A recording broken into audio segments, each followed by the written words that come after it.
Well, hello, this is Peter Combs from BidAmount.com and P.O. Combs Asian Art in Gloucester, Massachusetts. And today is October 20th, 2017. And this is the weekly look back at see how things did on eBay last week with the auction results from the weekly newsletter catalog that we put out every week. And these are, somebody asked me this week, where do we get these things? Just so you understand, we picked these. These aren't randomly, pulled up by some sort of oddball search thing. We go through, we have searches that we have written that pull up certain sellers, certain items, certain categories, and then we post them here one by one every week. So it's a little bit of work on a Friday, but we don't mind doing it. It's fun. Anyway, there was an interesting week last week. There were some nice things. So I saw a couple of things I really liked a lot. I'll get to them. And the prices were quite strong. And we have a bunch of good things we found that are coming up in this week's newsletter. It'll be going out, as always, early this evening. Okay. Once the page updates and everything. All right, so let's get started. First were these. This was a rather nice-looking pair of jade, they call them spittoons sometimes, of Famille Rose vases that were done probably between 1900 and 1920. Beautifully done. You note, I always say that when you see these black birds appearing on porcelain, you can generally always think to the very late 19th, early 20th century. They were a popular theme. And these did pretty well. They brought $736, and they weren't terribly large, as you can see by the Coke can here. They weren't enormous vases. They were probably about 9 inches, 10 inches tall, but very nice quality, and they did well. Arthur Potts had those. And then there were these. These were a big pair of jars. These were about 18 inches tall, as I recall. Nice mirrored pair in cobalt blue with these beautiful acanthus leaves at the bottom, and this rather nice decoration around the shoulders. These sort of archaic forms applied, and then these bamboo branches at the top. And these did pretty well. They brought $3,670. There's always interest in pairs of covered jars, especially when they have the original covers. It's very desirable. And Darren 888 had those. He's a good picker. He gets nice things. And then there was this. I liked this a lot. I like paintings, and I thought this was a very interesting painting. It's of a duck form, sort of archaistic bronze, nicely done. It's not a Shang type bronze, a later bronze, but beautifully done. And interestingly, they have a cash symbol in here. This is a type of Chinese coin. I think you see them starting it around the Song Dynasty or so, but it's a nice looking watercolor, and it didn't bring a crazy price. I thought it would do better than that, but it was a nice thing. I liked it. It brought $433. Very attractive thing. I'm not crazy about the mat. I'd get it rematted, but that's just me. All right, nice item though. And then there was this nice big Kangxi bowl, shallow bowl. They called it a charger. It really isn't. It's actually a sort of a shallow bowl, but a beautiful decoration. The decoration on it is very symmetrical, very carefully done. And as you often find with these pieces, this was around 14 inches. It had a couple of hairlines in it. They're to be expected in a piece this big. The bigger they get, the more likely you're going to find hairlines. A few months ago, there was that big Jing charge that had a crack running 2/3 of the way through it. Still brought a lot of money. Anyway, this one went very reasonably, I think. It had a couple of short hairlines and a small chip on the back, and it brought $485, which I don't think was a bad price at all. I think that's a very reasonable price for these big pieces. Once you get over 12 inches, bowls, chargers in that period are kind of hard to come by. And there was this very nice, this celadon ground ribbed planters, pair of them, with the Femi-Vert panels running around it. Nice form, nice shape, rather desirable. You can use them, put a plant on them. And they have the bottoms already corked. They put corks in these if they didn't have the under tray. Sometimes they'd put a cork in them so that the water would obviously stay in place if somebody had a plant on them. I hope somebody does put a plant in these. And they brought $2,200 for the pair. Not a bad price for those. They're quite attractive, and pairs of nice planters of this quality are kind of hard to come by. And this is another one of these jade handled, jade belt hook handled mirrors with the jade plaque on the back. It's rather nicely carved, as you can see here. It has looks like an old line, maybe a firing or something. Oh, that's carving in the jade. A good one. Probably all of it was probably done in the latter part of the 19th century. But a nice example, and it brought $3,650, which isn't a bad price for that at all. Rather nice. They always seem to bring $2,500, $2,800 to $4,000 or $5,000, depending on the quality of the belt hook. And there was this nice monk's robe, beautifully done. These robes used to be of no interest to a lot of collectors. People didn't go near them. And they're very decorative and very good quality typically. This is a later 19th century one, early 20th century one, but very nice quality work. Beautiful gilt thread liner to it. And it brought $3,138, which is quite a change from around 20 years ago. These didn't bring that. They used to bring around $1,000 pretty consistently. Suddenly they're gaining traction, I think, because the Chinese silks have gone up so much. Then there was this. This was a very pretty pair of coral ground Daoguan Marken period bowls. I think these were okay. And rather nicely done, beautifully done, and a matching pair. Not easy to find. And the decoration, the iron red on them didn't seem to have much wear or any issues. Very good examples. Here's a shot. I don't know why they do this. They always shoot these. They put the marks up. It's upside down, obviously. And there they tried it again, and they got it sideways. Well, at any rate, they brought $5,100, which is a pretty much in the ballpark that they bring at the auction houses and everywhere. They always seem to bring $4,500 to $6,000 or $7,000, depending on the day. But a nice pair of bowls, very attractive. And this was one of my favorite things. As those of you that watch these regularly, I'm a fan of Ming bronzes. I just like them very much. And this was a really unusual one. This was a figural brush holder with a man with a cup strapped to his back. Beautiful patina on this. The surface on this was just great, and I love the way they did the waist ties with the ribbons here. And he's carrying this heavy load. He's got this expression on his face, and I like this bronze a lot. I thought this was just very, very nice. And I don't think it brought a big number. I think this was one of the better buys of the week. It brought $820. And if you collect Ming bronzes, this was if you haven't seen it before, the reason is that this is a pretty rare type. Nice piece.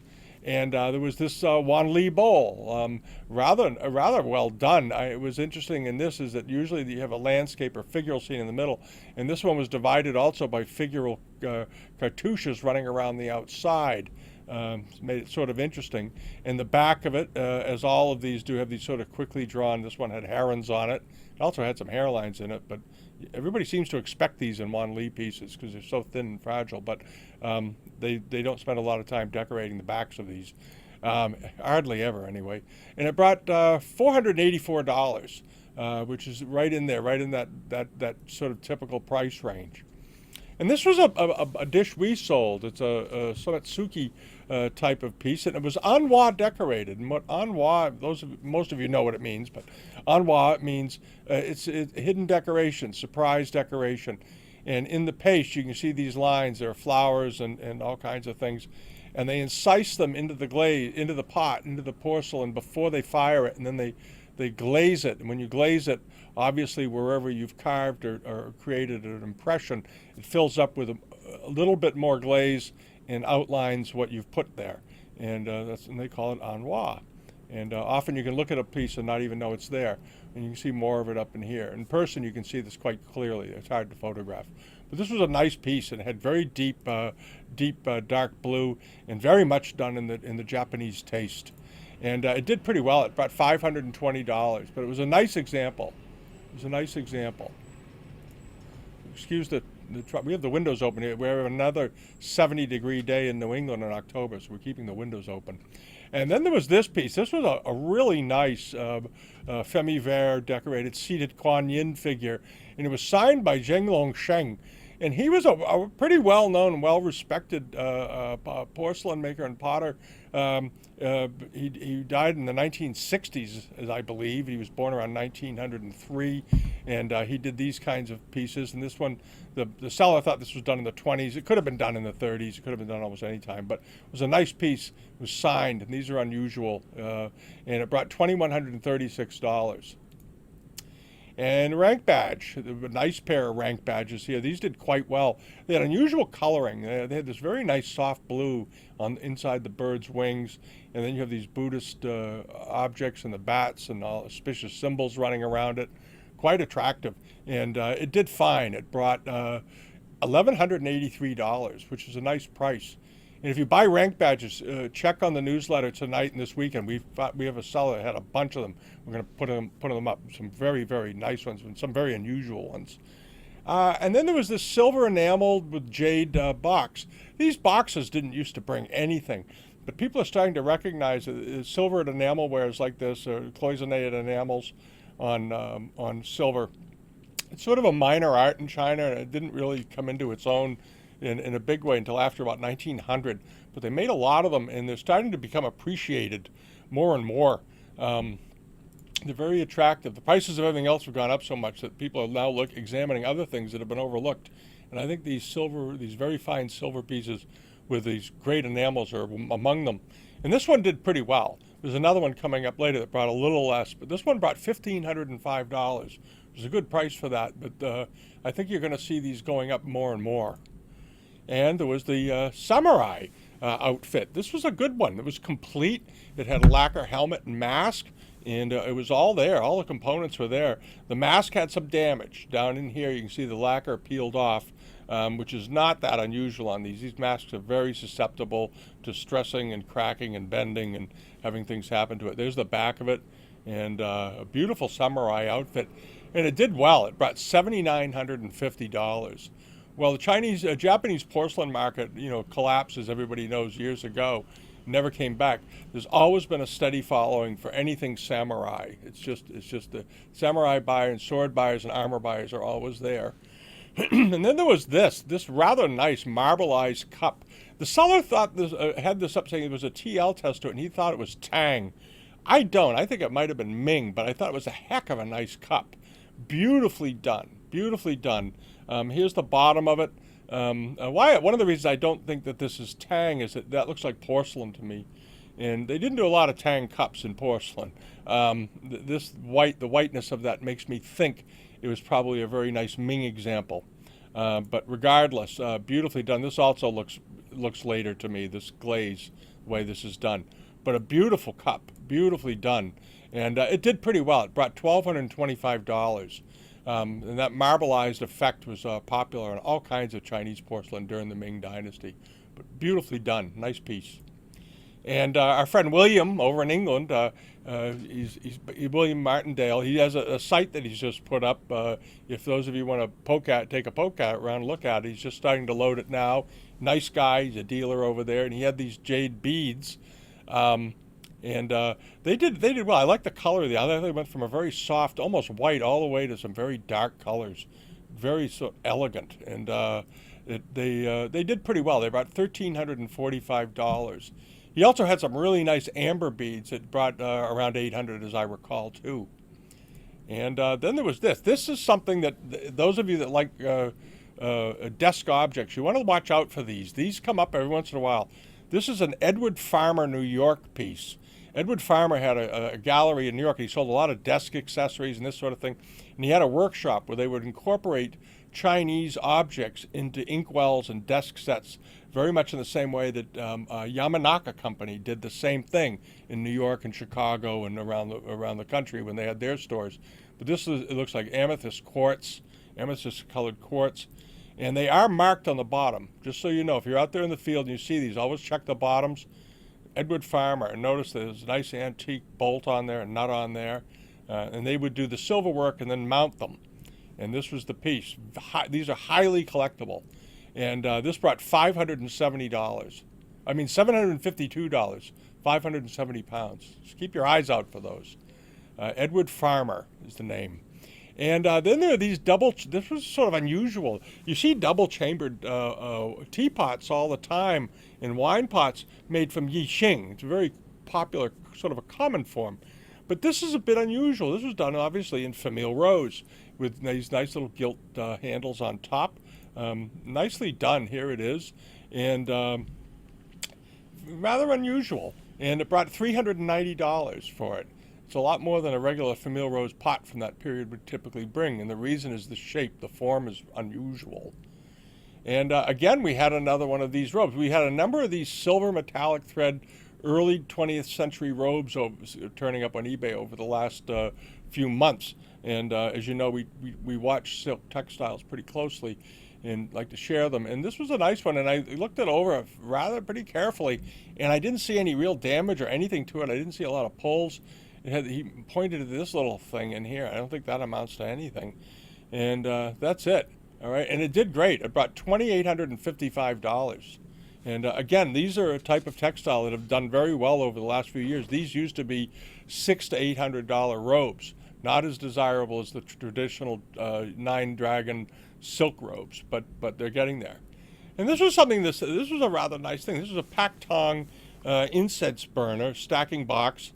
And the guy listed it as a clock. I don't think it's technically an incense clock for a variety of reasons, but at any rate, it was beautifully done. Wonderful inscription on it, late 19th century, with its box. When you have these things in their original boxes, people who collect love them, because the packaging in China has always been a sort of a minor art, but very important. The Imperial Palace had an incredible packaging making area during the Qianlong period.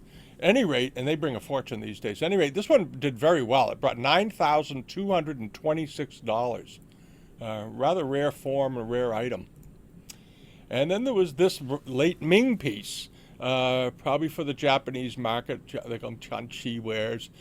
Famous classical scene of the fisherman in the boat under the willow tree, and this rather loosely drawn rim with looked like grape or wisteria clusters coming down. Nicely done. Here's some kiln grit and glue on the back. At any rate, it did pretty well. It brought $275. Nice collectible piece. And there was a seller on there. We put up 2 or 3 of them, but this guy had a bunch of hat finials, hat fobs. And there are a whole group of people out there that collect these things. And it did well. Now, this was a nice deep cobalt one. And it brought $626. But very attractive. It was a seller in Maryland, Maryland Estates. I've never seen them before.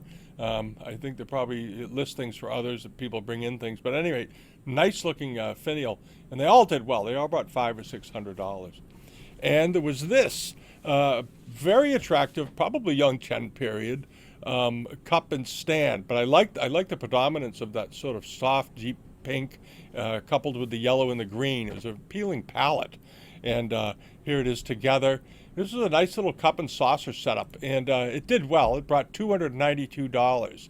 He had it as 18th and 19th century. I think it was a good bit earlier than that. And there was this. This was another one of those silvered enameled pieces, obviously post-1900. This one was, I think, marked. Yeah, there's marked silver. The gilded, gilt sort of vermeil liner in it. These are made during the early to mid 20th century, but I like the jade bracelets that were on it. I thought they were pretty cool. And again, these are doing well. These used to be really common. They used to be everywhere, and now they're suddenly starting to bring a little money. This one brought $1,194. There you go. And then this Kangxi bowl, a very attractive Kangxi bowl with a nicely done inverted rim, with musicians and other figures and immortals roaming around the outside of it, walking on water. And it had a rather plain interior, but a nice-looking interior rim. And it did pretty well, about $1,318. Not a bad price at all. And then there was this. Those of you that like export wares for other countries, you'll recognize this. This is one for the Islamic market. Very unusual, though. It was made in the mid-19th century, and I suspect if you had the script on here, you bought it and get the script broken down, you're going to find the name of the owner on it. Export pieces for the Persian market often had the names of the owner or the family that bought it. But this is a good one. Nice blue enamel ground, which made it rather unusual. There's a detail of it. Nice quality. The interior was all painted. But these are unusual. The Islamic market bowls of the 19th century are unusual and fairly rare, and punch bowls are especially. And this one brought $1,016. Not bad. More than it would without all that Islamic script on it, I suspect. And then there was this silk Chinese woman's collar. Nice example. Nice deep red on here. This was a late 19th century one, but very good quality overall. It had a tiny bit of staining up in here, as you can see from something. Chances are, with a little conservation, a lot of that would come right out. But it was a nice piece, and it went very reasonably. It went on a single bid of $199. As I always say, leave a bid. And this was one of the best export pieces on here for the week. You're not supposed to sell ivory on eBay, but it seems to me that eBay long ago gave up any worries about selling ivory, especially in Europe, because there's a ton of it on the site. We see it, as you know, we point it out every week. And this was a very fine, circa 1820 to 40 export fan. Wonderful quality, love the quality of the handles, and the blades were all in good shape. The thread, one of the threads that connect them all was broken, but that can be fixed. It's just fabric. Here you can see he showed that they were separated. You just restring this little section here and you're all set. And this one did well. It brought $1,373. Very nice price for that, but it was a very good fan. And then they had this sort of export form cut corner bowl for the Western market, but it was done very much, again, this is the second time we've seen some of these lately, in the Chinese taste. I think that judging by the foot, it's probably a 19th century piece, possibly a little earlier, but I don't think so. And it went for $285. Not a bad price for that, for a good piece of blue and white. And then there was this at the end, the bidet, the Nanking bidet. These turn up in New England fairly often. In old estates, you'll find them. These are rather large, big enough for you to sit in, and has a drain hole at this end, and very nice. They're sort of these have actually come way down in price compared to a number of years ago. These things used to bring $2,500 to $4,000 depending on the quality. This one went for $1,200 with $100 shipping to the U.S., no less, from the U.K. And last, I wanted to mention these. Our friend Anthony Allen in New Zealand, the fellow that has written some rather good books on identifying and understanding Chinese porcelain, put these up. A nice-looking pair of vases. Here are the stands. He emailed me to let me know he was putting these up because he thinks a great deal of them. I do too. And you know, if you're wondering if these are real ones or not, take a look at these stands. They'll give you a hint. This was the original color. And apparently these were left maybe in a sunny window in a very sunny room for a while, and all of the color got sucked right out of the stands. But those are the original stands for those, from what I can see. And nice old stands. And there are markings on the bottom. Nice pair of vases. They're up to $3,159. They've gotten some good interest, but they're worth a good bit more than this. So we'll see how they do. I hope he does well with them. All right. And that's it for the week. And thanks so much for coming by. And if you haven't signed up on the BidAmount site to get the weekly newsletter notifications, please come by and do. You just click this page, and there's a sign-up button right here, and just give us your email address. We don't share it or rent it. And if you haven't subscribed to us yet on YouTube, please do. And please leave a comment. If you have anything you want to say or have thoughts, or I said something that was wrong, let me know. And give us a thumbs up. It helps us out a lot with our rankings on here. I just found this out. We're supposed to get thumbs ups all the time. So, all right. Thank you very much, and have a great weekend, everyone. Bye-bye.